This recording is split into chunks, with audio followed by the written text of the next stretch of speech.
while since I've made my last video. There's good reason for that.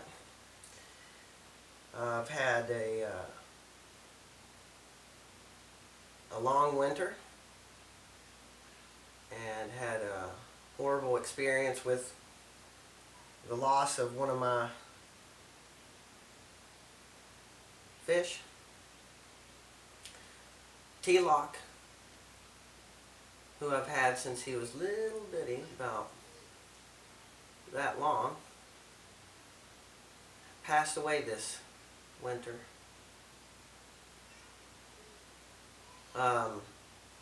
As a consequence of a few things, and it's been a while since I've made my video because I've had a hard time trying to come up with a way of saying,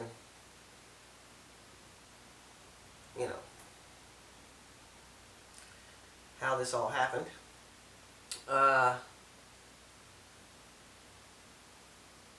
Partially my fault. I have a tank that was given to me for free. I resealed it, by cleaning all the glass, trimming everything off, scrubbing it just the way, everybody says to do it. And siliconed it, reframed it, and that's the tank that I used to set up Tilak's home, more permanent home, and one day I'm coming home from work and playing with my kids and laughing, having a good time, and all of a sudden I hear water flowing, and I thought to myself, that sounds like, water low with a filter dripping into the water. And I thought, man, I put internal filters in all of my tanks that shouldn't be making any noise like that.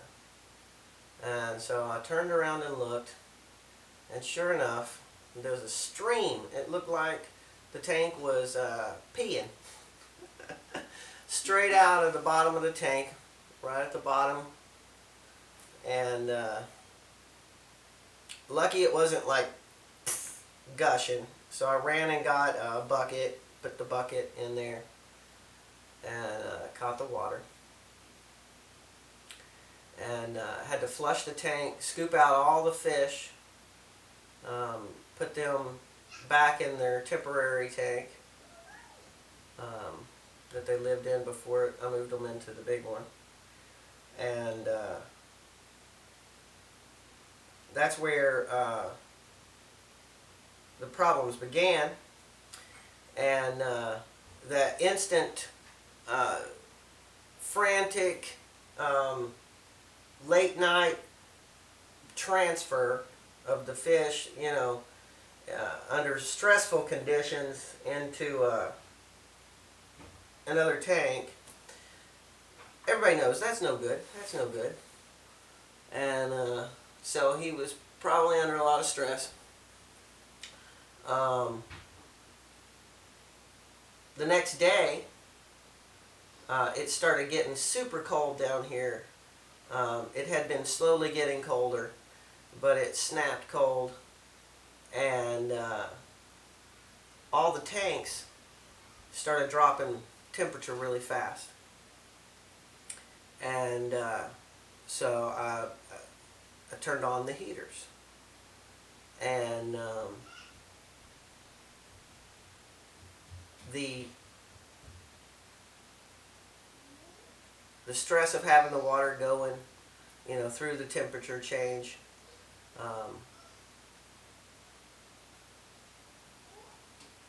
didn't help, I'm sure. Although it took, somewhere in the neighborhood of 8 hours or so to get the tanks up to temperature. It's probably probably too fast, I'm sure, for the fish. but they weren't showing any signs of issues with the water. And then the next day, I noticed they're all breathing pretty heavy.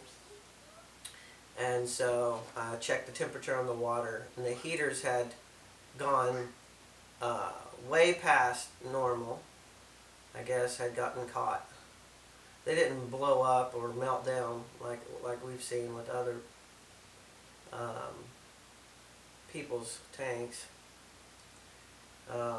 But the temperature was way too high, and so I had to kick the temperature down. And that same day, my youngest daughter, she's like 3 years old. She's 3, and we all love the fish. You know, my kids grown up with these fish since they were, able to stand up and look into the tank. And so they're just like part of the family. And so it's natural they want to help feed the fish when you go feed the fish. The first time I've ever let her hold the fish container, I usually hold it and let her tap on it, and it drops in. But she was so zealous, she was so happy, she wanted to help. And so I let her. She's 3 now, so I figured, it's about time to let her, work for herself and do it on her own. Plus, she was demanding to do it on her own, which comes at 3, I guess. She dumps a brand new container of shrimp pellets into the water. It was like way too many, way too much. And being a fool myself, I didn't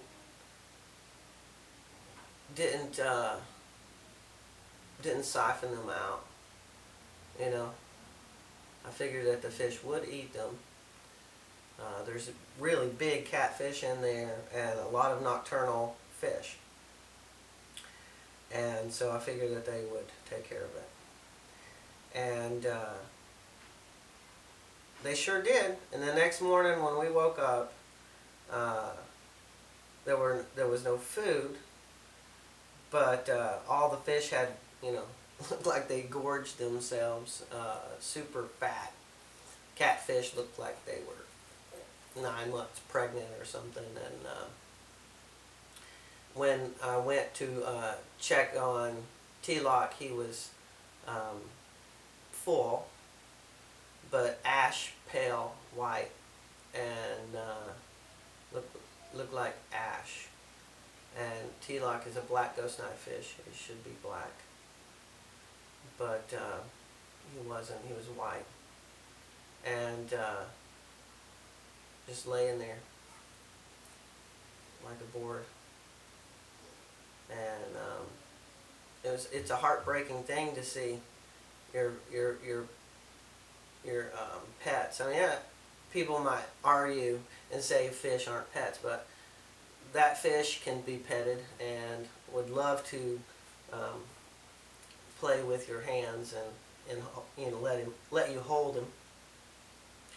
And so he was a pet. Fish are just like any other anything that you come in contact with on a daily basis that you enjoy. Even if you lose your cell phone, it's like you lost your child, right? Most people, they drop their phone or lose it, and it's like the end of the world for them. But because that's their constant contact with it, but fish and people and your pets like cats and dogs and stuff like that, you really become attached to them on an emotional level, deep. And so that was a hard day. That was a hard morning. I buried him underneath the jasmine vines in the pergola outside my front door, so that every time we come home, you know, and see those beautiful flowers, I can still think of my favorite fish. Um, so, just to wrap all this up, do proper with your fish, and I've heard, you know, many other people have said, don't trust the tanks. You know, Dustin said something like, it's like a girlfriend, an ex-girlfriend that had cheated on you. You know, even if you got back together, you're never really going to trust her, and that's really that's some great wisdom wrapped up in a pretty funny thing to say, but absolutely true. I thought being, you know, an arrogant person that I could do it. You know, I could fix the tank. Don't do it. Just don't do it. I mean, if you have a tank that's already, the seals are broken, it's leaking, whatever, you know. So, don't trust your tanks. Don't trust that you're going to be able to seal an old tank. Mine was 30, over 30 some years old. Super thick, heavy glass. I don't know why it didn't stick or seal. Who knows? But it didn't. So we bought a new tank. Now, who's to say that's not going to pop too? But at least, you know, it's clean. It's from a factory. I spent a little bit extra money. Waited for it to be on clearance. Got it full $150 cheaper or something like that. So, second, do proper transfer of your fish. Acclimatize them, and, you know, don't rush it. I know, you know, in a case of emergency, you should always have backup totes or something where you could fill up the water, you know, siphon some of the water out of the tank and store them in and acclimatize them properly to the other tank. I didn't have that, so I would suggest that. Third, you know, check your heaters before you put them in the tank and turn them all the way down on low, and then slowly raise the temperature. I totally spaced out, put the heaters in there and just turned them on thinking that, you know, it'll heat the water up slowly, but it didn't. It went pretty quickly. Should you know, only go a few degrees every couple hours is what they tell me on, you know, all the things that I researched on the internet. But sometimes, even though you know, you still just, you know, you do these things. So fourth, don't let your kids feed your fish. Feed your fish, you know, so that you know how much food they're getting. Don't overfeed your fish. It stresses their bodies. It also raises the bad stuff in the water, the nitrates and the ammonia and all that stuff in the water. So be careful how much you feed them. And if you do overfeed them, siphon the food out, get the food out. Wouldn't say, I mean, do a water change, but you could suck some of the water out as you're siphoning the food out and put some fresh water back in. If you do overfeed and you forget, definitely do a water change the day, you know, after, if you realize that you've done this thing, you know.